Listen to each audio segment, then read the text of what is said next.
Maccabees, chapter 8. Yehuda had heard of the reputation of the Romans. They were valiant fighters and acted amiably to all who took their side. They established a friendly alliance with all who applied to them. He was also told of their battles and the brave deeds that they performed against the Gauls, conquering them and forcing them to pay tribute, and what they did in Spain to get possession of the silver and gold mines there.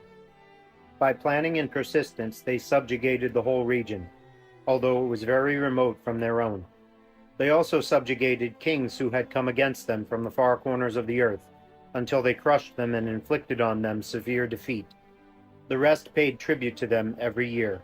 Philip and Perseus, king of the Macedonians, and the others who opposed them in battle, they overwhelmed and subjugated. Antiochus the Great, king of Asia, who fought against them with 120 elephants, and with cavalry and chariots, and a very great army, was defeated by them. They took him alive and obliged him and the kings who succeeded him to pay a heavy tribute, to give hostages, and to cede Lycia, Mysia, and Lydia from among their best provinces. The Romans took these from him and gave them to King Eumenes. When the Greeks planned to come and destroy them, the Romans discovered it and sent against the Greeks a single general who made war on them. Many were wounded and fell, and the Romans took their wives and children captive. They plundered them, took possession of their land, tore down their strongholds, and reduced them to slavery even to this day. All the other kingdoms and islands that had ever opposed them, they destroyed and enslaved. With their friends, however, and those who relied on them, they maintained friendship. They subjugated kings both near and far, and all who heard of their fame were afraid of them. Those whom they wished to help and make kings, they make kings, and those whom they wish, they depose, and they were greatly exalted. Yet with all this, none of them put on a diadem, or wore purple as a display of grandeur, but they made for themselves a senate chamber, and every day 320 men took counsel, deliberating on all that concerned the people and their well-being.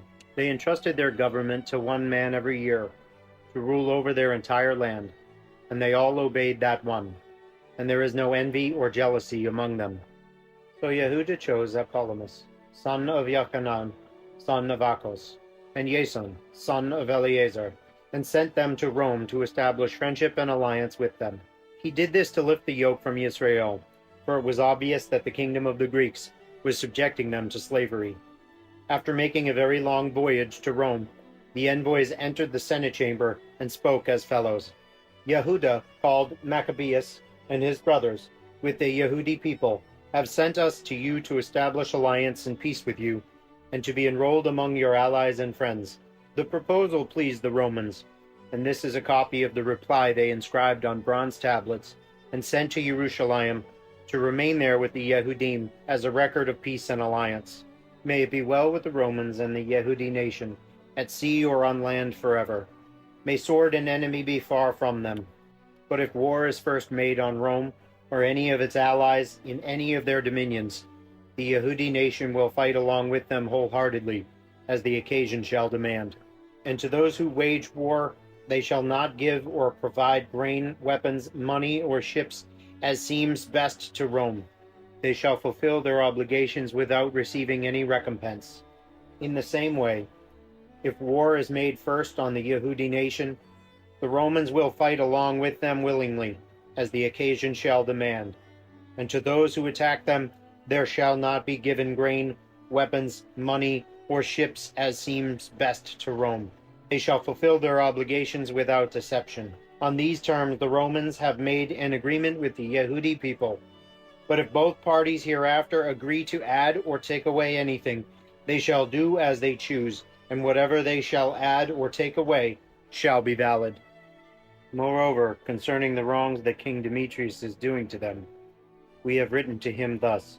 Why have you made your yoke heavy upon our friends and allies, the Yehudim? If they petition against you again, we will enforce justice and make war on you by sea and land.